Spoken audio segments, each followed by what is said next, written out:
정치권의 가장 뜨거운 이슈에 대한 입장을 양당 대변인에게 직접 들어봅니다. 여야 스피커, 박경미 더불어민주당 대변인, 이준우 국민의힘 대변인 두 분과 함께합니다. 반갑습니다. 맞습니다. 네, 여야는 청와대 오찬 무산을 두고 오늘도 공방을 이어갔습니다. 여당은 약속한 오찬에다 본회의까지 외면했던 노쇼 정치다라고 공세를 폈고요. 국민의힘은 이게 협치쇼가 아닌 상식을 원한다 이렇게 맞받았습니다. 모처럼 마련됐던 협치의 기회가 무산된 이 책임을 여야 각기 내부에서 또 비판의 또 여론이 있는 것 같습니다. 각 당의 분위기 좀 들어보도록 하겠습니다. 먼저 여당 측부터 들어보도록 하겠습니다. 네, 이번 영수회담이 어떻게 마련된 것이냐. 장동혁 대표가 지난번 교섭단체 대표 연설을 통해서 강력하게 제안을 한 것이잖아요. 그것을 이제 들어주어서 마련된 테이블인데 그거를 걷어찼죠. 그것도 1시간 전에. 물론 이번이 처음은 아닙니다. 1월에 있었던 여야 지도부 오찬도 단식을 이유로 해서 또 걷어찼었는데요.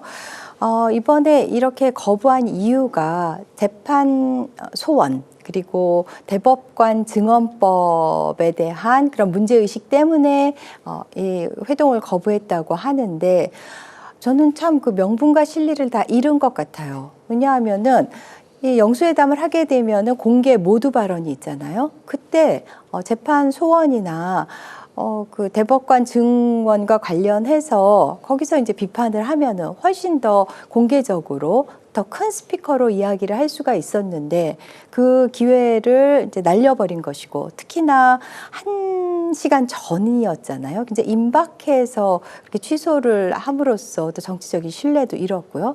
그리고 타임라인을 이렇게 보면은 그제 2시쯤 청와대에서 회동을 제안을 해서 바로 장동혁 대표가 수긍을 했고요. 승낙을 했고 그리고 그날 물론 이제 저녁에 법사위에서 사법개혁과 관련된 법안이 통과가 됐죠. 그리고 어제 9시 국민의힘 최고위원회에서 처음에 장동혁 대표가 영수회담 간다고 얘기를 했어요. 그런데 이어지는 최고위원들의 발언. 그러니까 김민수, 신동욱, 양양자 최고위원들이 좀 반발을 하니까 그리고 전한길 강사가 좀 지령을 내리니까는 갑자기 번복을 해서 안 오겠다고 했단 말이에요. 그러니까 그 과정도 매끄럽지 못했고 그리고 이제 실효성도 없는 그런 좀 어리석은 선택이었다라고 말씀드립니다. 네, 야당 측 입장 들어보도록 하겠습니다. 저는 여야가 상생하기 위해서는 서로 신뢰가 있어야 된다고 생각합니다. 무신분립이라고 씁니다. 서로 신뢰가 없으면 뜻을 세울 수가 없는 거죠. 오전에 그러니까 오찬을 이제 하루 전날 하자고 연락을 하면서 오전에 연락을 했습니다. 오전에 연락을 해서 장동혁 대표가 사실 시기라든가 방법이 적절하지는 않죠. 왜냐하면 하루 전에 연락을 한 것도 좀 안 맞기도 하고 또 이제 분명히 영수회담을 제안했는데 3명이서 같이 보자는 그 방법도 좀 맞지도 않고 그럼에도 불구하고 설 명절 민심에 좀 잡으려는 이재명 대통령의 뜻을 좀 존중해서 수락을 했습니다. 수용을 했는데 저녁에 반전이 일어납니다. 우리 국민의힘이 뻔히 반대하고 있는 것을 알고 있는 법안을 밤 11시경에 법사위에서 통과시킵니다. 그러니까 이런 상황을 보니까 아침에 오찬을 초청하고 저녁에 몰래 국민의힘이 반대한 법을 통과시켜가지고 다음날 오찬에서 함께 있는 그림을 만들면은 국민들 보기에는 국민의힘이 반대했던 법안 격렬하게 반대했던 거 아니었구나. 그리고 저 법안에 대해서 사실상 동의하고 승낙했구나라는 그런 이미지를 이재명 대통령과 민주당 편하게 만들 수 있는 거죠. 그런 우리가 속뜻을 알았기 때문에 거기에 우리가 들러리 쓸 수 없다라는 그런 판단을 할 수밖에 없었던 거고요. 밤에 법사위에서 통과됐을 때 법사위 위원들 사이에서 굉장히 여기에 대해서 격분했다고 합니다. 왜냐하면 분명히 이거는 국민 대다수가 반대하고 있고 대법원에서 반대하고 있고 법원 행정처도 반대하고 있는 건데 좀 더 수기 과정을 거치고 보완을 해야 함에도 불구하고 이렇게 일방적으로 국민의힘은 다 퇴장하고 일방 통행을 시켰거든요. 그렇게 해서 통과한 거에 대해서 법사위원들이 최고위원한테 얘기하고 최고위원들이 그날 다음 날 아침에 그러니까 밤 늦은 시간이니까 원활하게 모여서 회의는 안 됐겠죠. 그래서 다음 날 최고위원한테 얘기하고 최고위원이 장동혁 대표에게 공개적으로 이거는 우리가 덫에 걸려드는 거다라고 이제 그 뜻을 밝힌 거죠. 네. 들들이 쓰면 안 된다라고 합니다. 왜냐하면 당원 전체가 뽑은 당 대표이기 때문에 당원들의 뜻을 따라야 되지 않겠습니까? 그래서 최고위원들의 뜻을 당 대표가 고심 끝에 수용을 합니다. 그래서 안 간 건데 지금 방금 말씀하셨을 때 전환기 씨를 얘기를 이제 하면서 네. 마치 전환기 씨가 가지 말라고 하니까 안 간 거 아니냐라고 얘기하는데 그거는 굉장히 좀 잘못됐다고 생각합니다. 왜냐하면 아까 말씀드렸듯이 절대 다수가 당원들과 대법원과 법원이 반대를 하고 있었었고요. 국민의힘이 당론이 반대를 하고 있는 법안이었던 거고 가지 말라는 건 이거 비슷합니다. 신호등에서 빨간불 들어오지 않습니까? 그러면 당연히 서야 되잖아요. 근데 전환기 씨가 빨간불 들어왔다고 말한다고 해서 그 서지 않고 지나가야 됩니까? 그렇진 않죠. 빨간불이 들어온 건 상식적으로 서야 되는 겁니다. 그런 차원에서 이게 상식적으로 이거는 법안을 통과시키고 뒤통수를 치는 거다. 좋은 그림을 만들려는 이재명 대통령과 민주당의 그 덫에 우리가 이용당할 수 없다. 그런 이제 우리가 판단해서 결단을 내려서 우리가 오찬에 불참하게 됐다 말씀드립니다. 네, 그 각기 당 내부에서 있는 비판도 좀 이야기를 해볼까 하는데 여당 측에선 좀 빌미를 제공한 거 아니냐, 우리가 좀 그런 게 아니냐라는 그런 비판에 대해서 좀 어떻게 이야기할 수 있을까요? 그 법사위에서 사법개혁 법안들이 통과된 거 관련해서요. 그런데 사실 사법개혁 특위, 사개특위가 구성된 거는 24년 8월이고요. 그리고 거기서 사개특위가 보고서를 내면서 입법 과제들을 제시한 거는 작년 10월 20일이었어요. 그래서 그게 영수회담 전날에 이렇게 일부러 뭐 표결을 하려고 했었던 것은 아니고 저희의 타임라인에 의해서 이루어져 온 것이기 때문에 결과론적으로 보면 그렇게 공교롭게 되기는 했지만은 의도적으로 도발을 하려는 그런 목적이 있었던 것은 아니고요. 그 국민의힘에서는 장도혁 대표가 당원들의 자유의지의 총합에 의해서 뽑힌 대표라는 그 유명한 말이 이제 회자되고 있는데 이재명 대통령은 이제 1,800 국민들의 자유의지의 총합이잖아요. 그 논리에 따르면. 근데 그 제안 거기서 이루어진 그런 판을 걷어찬 것도 되게 국민들에 대한 배반이라고 생각합니다. 또 국민의힘 내부에서는 아예 이렇게 파행될 게 아니라 뭐 보이콧을 할 게 아니라 아예 참석을 해서 강하게 이야기를 했으면 어떨까라는 그런 의견도 있는 것 같고요. 어떻게 생각하십니까? 그렇죠. 예, 그런 방법을 얘기하는데 막상 그렇게 했으면요 또 이렇게 비판했을 겁니다. 대통령 면제에 대고 예의가 없다. 라는 또 그런 비판을 또 했을 거예요. 이렇게 대통령이 그렇게 원해서 만나자고 해서 만나줬는데 거기서 국민들이 기대하는 화기애애한 모습을 보여줘야지 설 명절 앞두고 그게 뭐하는 짓이냐 또 이런 식으로 비판을 했을 겁니다. 그러니까 이래든 저래든 민주당 입장에서는 비판을 할 수밖에 없는 그게 정치의 속성이기도 하고요 사실은. 그렇기 때문에 어쨌든 제가 말씀드리고 싶은 것은 이 상황이 의도적이라는 거예요. 방금 이제 의도적이 좀 아니었다고 말씀하셨는데 공교롭게도 팩트만 보면 그러지 않아요. 왜냐하면 작년에도 한번 오찬했었지 않습니까? 네. 이게 두 번째 오찬이 될 뻔했었는데 작년 오찬했을 때 그때 정청래 당대표가 이재명 대통령한테 뭐라고 얘기했냐면은 방금 말씀드린 재판소원법 그리고 대법원 직원법 이거 중요한 과제다. 우리가 이걸 꼭 통과시켰다라는 것을 그날 오찬장에서 얘기를 했었어요. 그리고 두 번째 오찬 한 날이지 않습니까? 그러다 보니까 지금 정청래 당대표 입장에서 명청 갈등 속에서 상당히 지금 궁지에 몰렸습니다. 백기통을 했기 때문에 거기에 대해서 빈손으로 가기 어려워요. 그러니까 뭔가 선물을 줘야 돼요. 그러니까 지난번에 오찬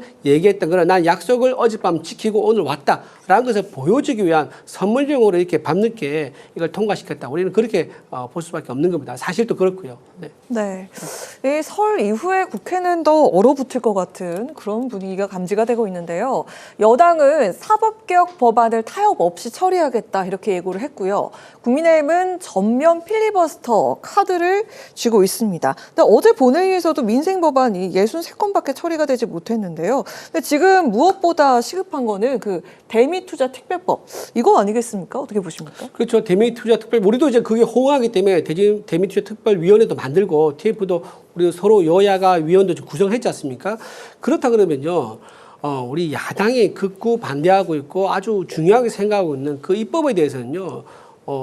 모든 것을 다 가진 집권 여당에서 좀 배려를 해줘야 됩니다. 그래야지 얘기가 된 거지. 아무리 집권 여당이라고 하지만은 모든 것을 자기 마음대로 하겠다 이러면 국회에서 논의가 되겠습니까? 그래서 지금 대미투자특별법 저희도 이제 동의하고 이걸 빨리 처리해가지고 국익에 도움을 주고 싶고 이재명 정부가 원하는 그런 이제 미국과의 상호관계 정상화 이런 것도 좀 우리도 희망을 하지만 그걸 오히려 이용을 해가지고요.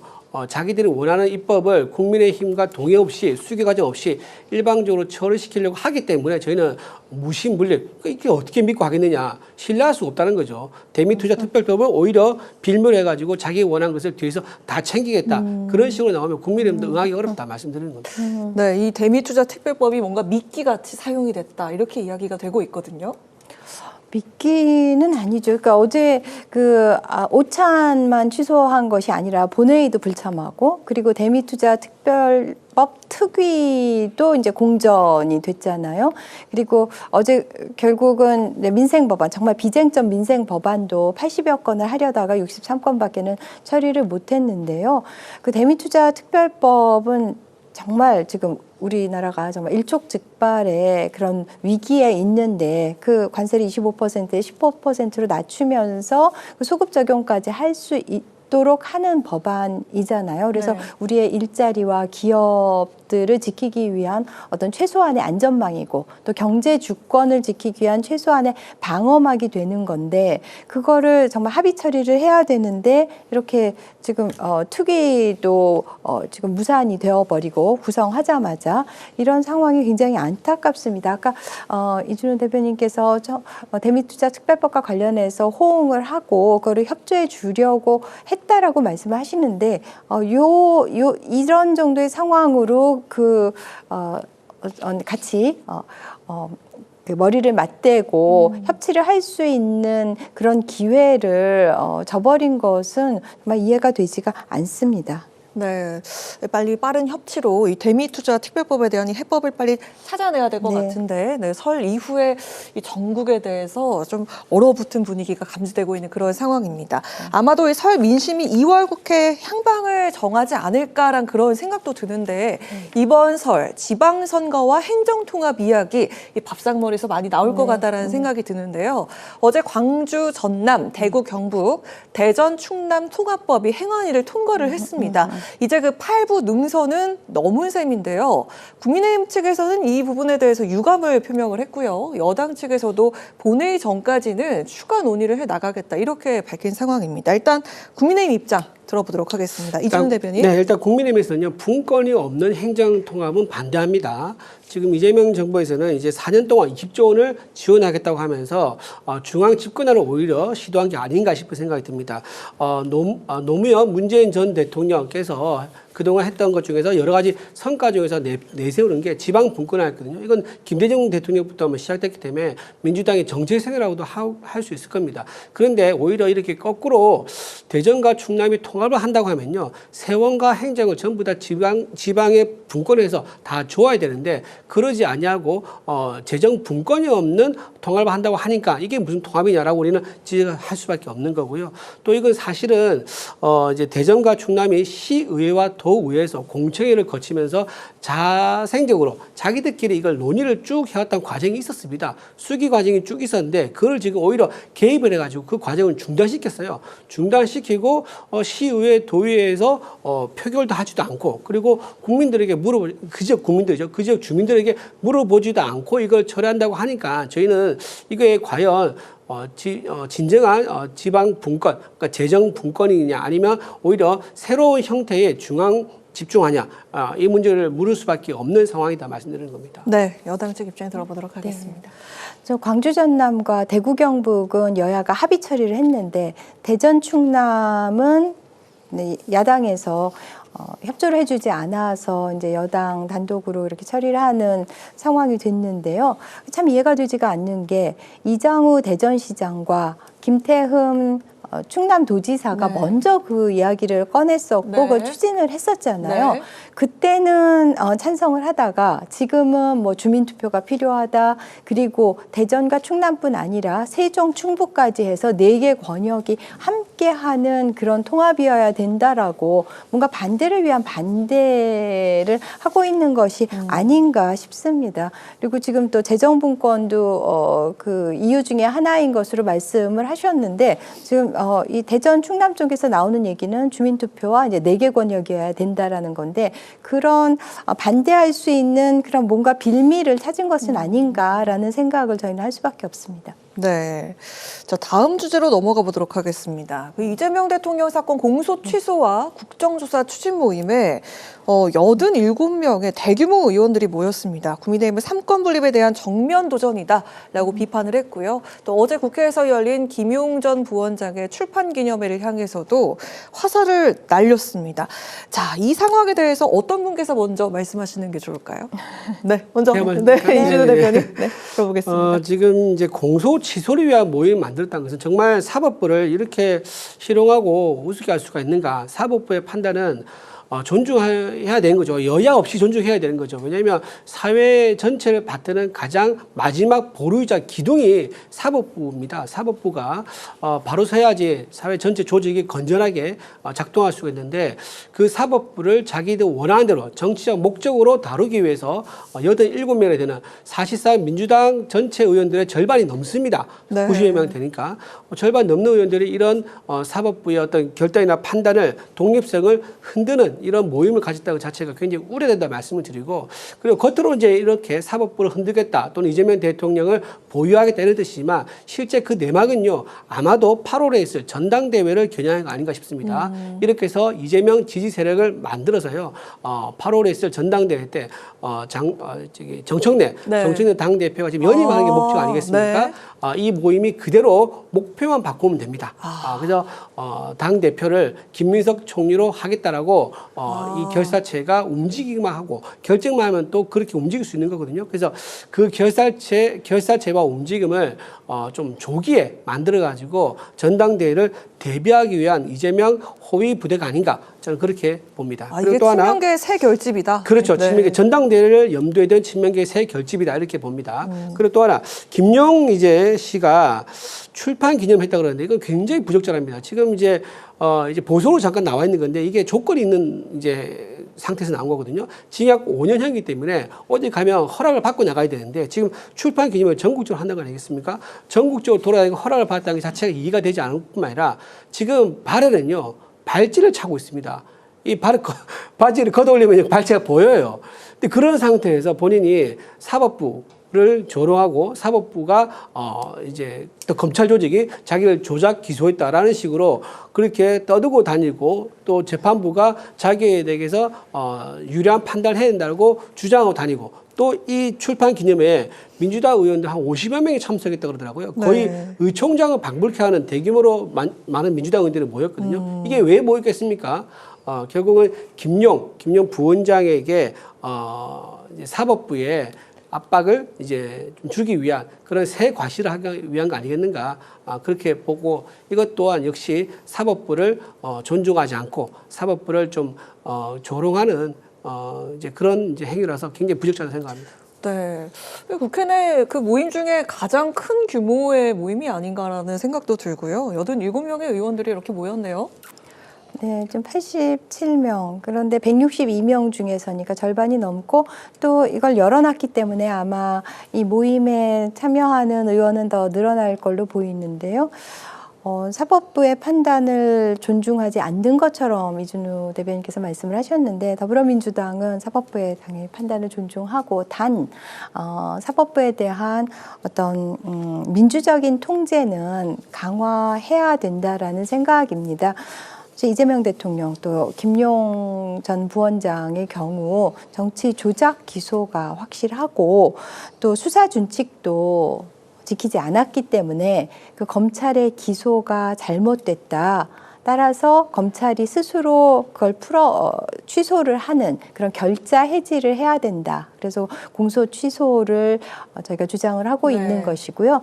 그 타이틀을 보면은 그 목적이 명확하게 잘 드러나요. 명징하게. 이재명 대통령 사건에 대한 공소 취소와 국정조사 촉구를 위한 의원 모임인데요. 정말 말 그대로 그걸 위한 모임이고요. 그것을 이제 뭐 친청, 친명 갈등으로 해석하는 분들이 있는데 거기 상임 대표는 박성준 의원이고 공동 대표는 윤건영 의원과 김승원 의원이에요. 근데 윤건영 의원은 뭐 대표적인 친문 인사죠. 뭐 친문이라고 해서 뭐 친명이 아닐 것은 아니지만은 그래도 이제 보통 친문과 친청이 이렇게 같이 이렇게 해석을 하는 경향이 있기 때문에 이것은 어떤 계파 간의 갈등과 그것에 따른 모임 결성으로 해석하는 것은 좀 무리가 있습니다. 네. 그리고 이건태 의원이 간사인데 2달 전부터 계속 준비를 해왔기 때문에 지금 언론이 이제 계파 갈등을 많이 조장을 하고 있는데 그것이 뭐 표면에 되었다면은 최근 일인데 그 훨씬 이전부터 이거는 준비되어 온 일이라는 점을 다시 한번 말씀드립니다. 네. 방금 조금 말씀드리면 네, 말씀하시죠. 민주당의 박모 대변인이 이제 친청의 친청의 이제 대표 주자 중에 한 명이거든요. 박모 대변인이요? 네. 제가 뭐 이름을 밝히지 않겠습니다. 근데 그분이 이 모임에 가입을 하겠다고 해서 가입 신청서를 제출했어요.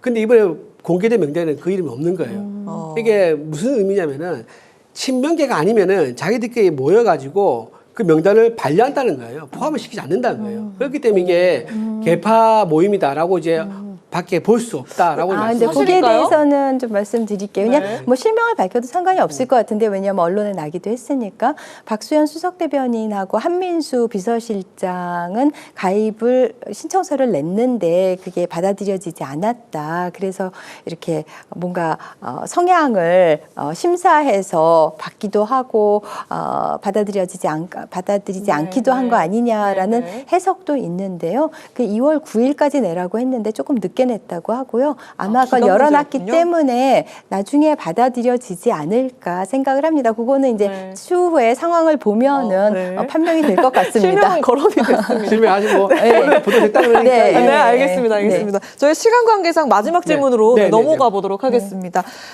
국민의힘 이야기인데요. 그 배현진 의원에게 당원권 1년 정지의 징계를 결정을 했습니다. 배현진 의원은요, 장 대표가 뭐 비겁하다. 이건 서울 공천권을 강탈한 것이다. 이건 숙청이다. 이렇게 이야기를 했고요. 한동훈 전 대표, 김종혁 전 의원, 재명의 의원 중징계인데요. 이 중앙당의 공천권 강화를 위한 당원 당규 개정과 맞물려서 친한계 배제가 이어지고 있는 것 같습니다.